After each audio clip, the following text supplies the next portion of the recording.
By selling 33 meter of cloth, a man gains the cost price of 11 meter. The gain is. Now, let's assume the cost price of 1 meter as X. Now, profit is nothing but selling price minus cost price. Okay. Now, a man gains the cost price of 11 meter. Okay.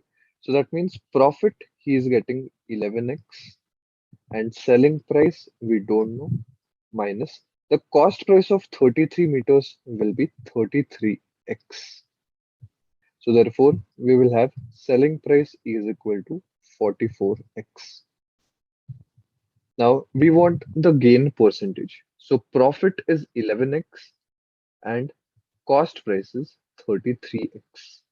So therefore profit percentage is equal to profit, that is 11x, upon cost price, that is 33x, into 100.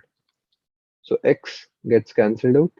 1 3s are, so 1 by 3 into 100. So therefore profit percentage will be 33 1 by 3 percentage. So therefore answer will be option C.